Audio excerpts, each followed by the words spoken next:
In every corner of the world, animals have shaped our history, our food, and even our cultures. But as modern farming races toward efficiency, many of the breeds that once fed and carried our ancestors are quietly disappearing. These are not wild species from distant jungles, they're the farm animals that built civilizations, now facing extinction in our lifetime. The story of their survival isn't just about preserving rare genetics, it's about protecting living heritage, resilience, and diversity that our future may depend on. Today, we're diving into a powerful journey, a global effort that feels like a modern Noah's Arkansas. It's about saving three incredible breeds standing on the edge of survival. Each of them tells a story of history, struggle, and hope for the future of sustainable farming. So, if you've ever wondered what we stand to lose when a breed disappears, or how passionate farmers and conservationists are fighting to keep them alive, stay with me till the end. This is more than a story about animals, it's about our shared responsibility to protect the living legacy of the past before it's too late. The Caspian horse, often called the jewel of ancient Persia, is one of the oldest known horse breeds on Earth. For centuries, it was believed to be extinct, a forgotten relic of history. That is, until 1965, when a British-born Iranian horsewoman named Louise Fires rediscovered small, elegant horses in the Elburz Mountains of northern Iran. What she found wasn't a pony but a living ancestor of the modern horse, with genetic markers linking it to some of the earliest domesticated equines ever known. The Caspian horse was refined, graceful, and incredibly athletic for its size, with a natural intelligence and willingness that made it ideal for everything from ceremonial use to children's riding. However, its survival story has remained fragile. After its rediscovery, efforts were made to protect and breed the Caspian, but political instability and limited resources in its native region placed the breed in constant jeopardy. Today, fewer than a few hundred pure Caspians remain worldwide. Most exist in small herds scattered across Europe, the United States, and Iran. Conservation breeding programs try to maintain genetic purity, but with such a small pool, every foal counts. The loss of the Caspian horse would mean more than losing a rare breed, it would erase a living link to the dawn of human civilization. Its bones and ancient carvings appear in archaeological sites that date back thousands of years, reminding us that this little horse once carried the warriors and messengers of empires. Preserving it isn't just about saving a horse, it's about protecting a living artifact of human history. In contrast to the ancient elegance of the Caspian horse, the red poll cattle represents the quiet strength of traditional farming. Originating from England's Norfolk and Suffolk regions in the 19th century, the red poll was developed by crossing two local breeds, the Suffolk Dun and the Norfolk Red. The result was a deep red, naturally hornless cow known for both its beef and milk production. It thrived on grass, adapted to local conditions, and required little intervention to stay healthy, a smallholder's dream. But as agriculture industrialized, the red poll lost ground to specialized breeds like Holstein Friesians for milk and Angus for beef. Its dual-purpose nature, once its greatest strength, became its downfall in a world that demanded maximum efficiency from single-purpose breeds. Today, the red poll is considered rare in many parts of the world, despite being a resilient and sustainable breed. Conservationists highlight that the red poll's genetics hold potential solutions for modern agriculture's biggest challenges. Climate change is making heat tolerance, fertility, and disease resistance more important than ever. Red polls are known for their ability to maintain fertility and quality production even in harsh conditions, without heavy feed inputs. They're also gentle and easy to manage, making them ideal for family farms and grass-fed beef systems. Beyond that, their milk, rich and high in butterfat, is prized by artisan cheesemakers. The real challenge lies in convincing modern farmers and policymakers that this breed deserves attention and investment. Many agricultural organizations now recognize that biodiversity in livestock is not just a matter of sentiment, it's a matter of food security.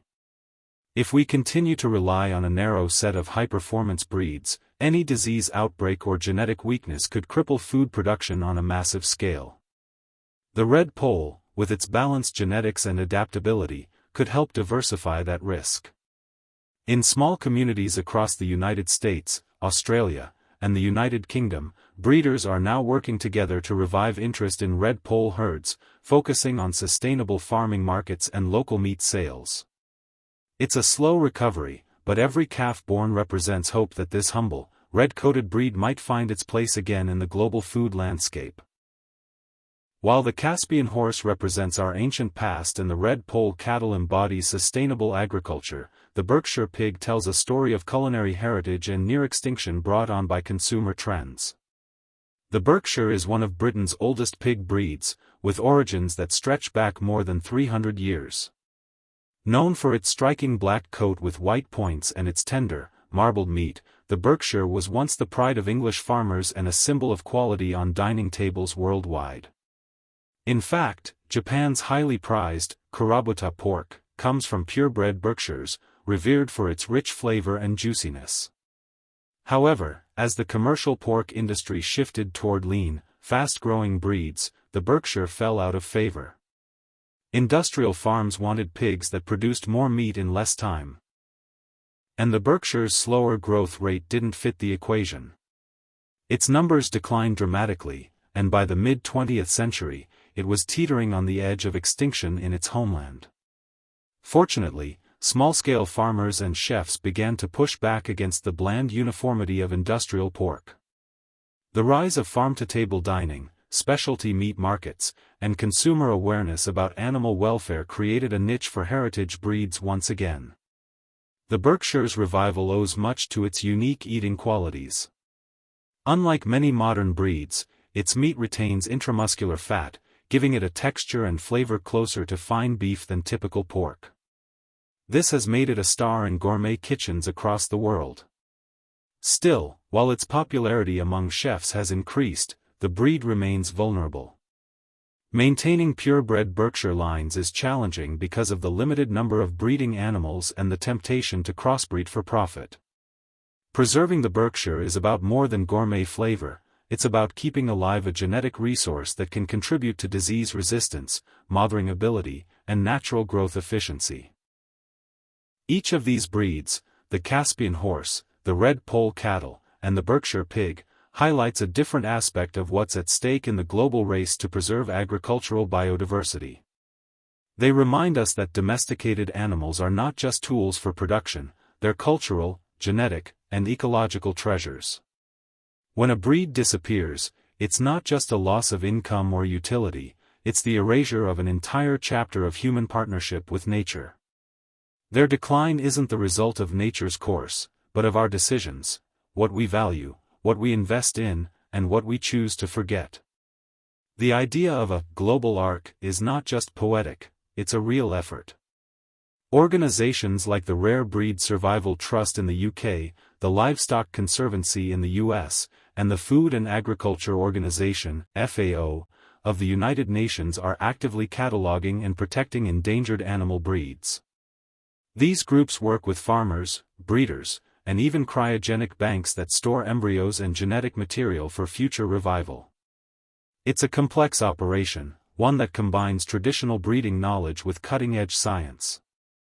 The goal is not only to save these animals but to re-establish them in active, sustainable use, so they can thrive naturally, not just survive in zoos or laboratories.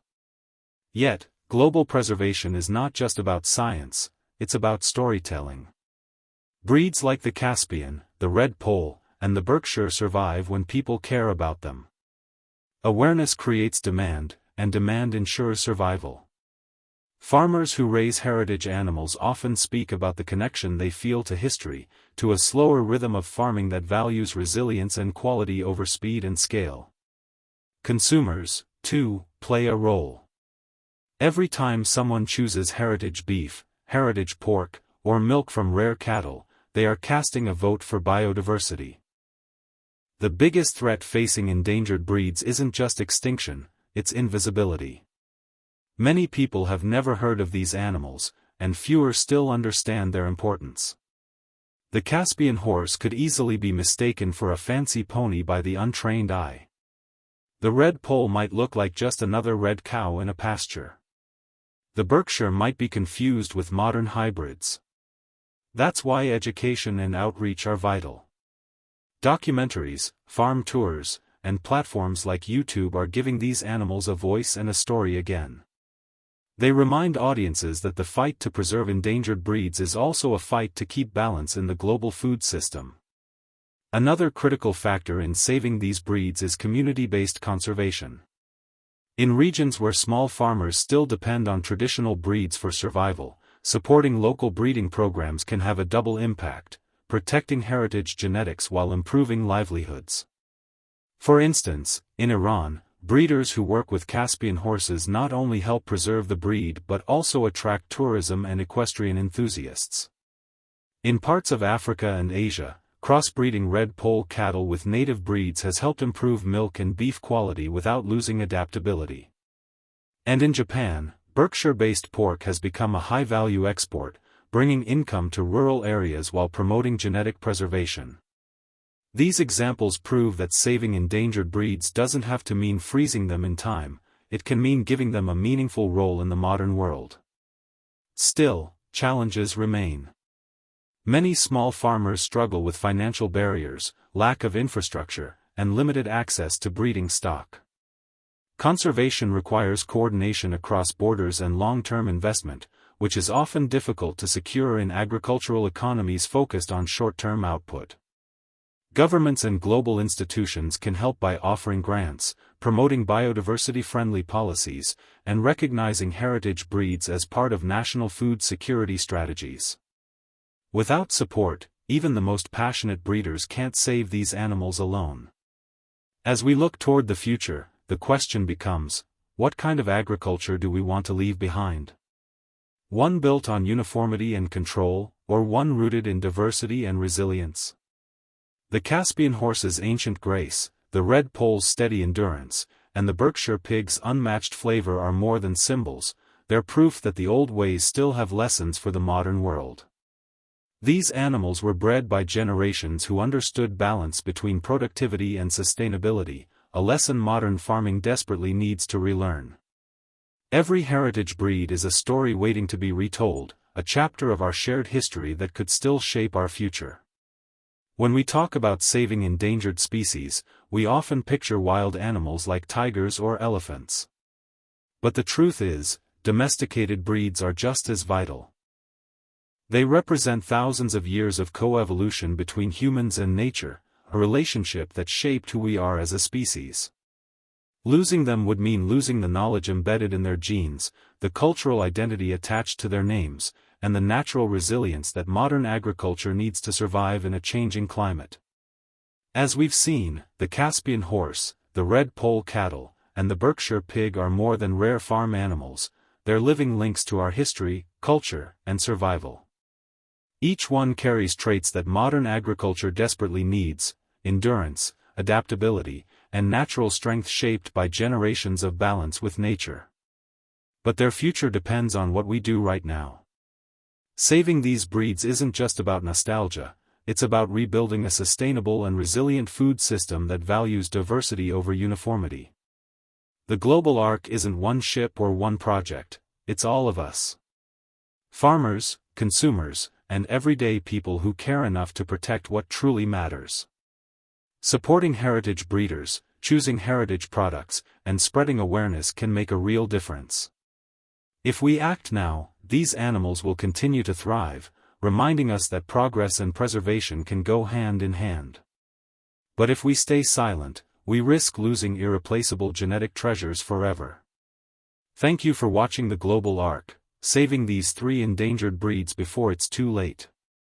If you enjoyed this story and want to help spread the message of conservation and sustainable farming, make sure to like, subscribe, and share this video. And let me know in the comments, which heritage breed do you think deserves to be saved next? Together, we can help keep these stories alive.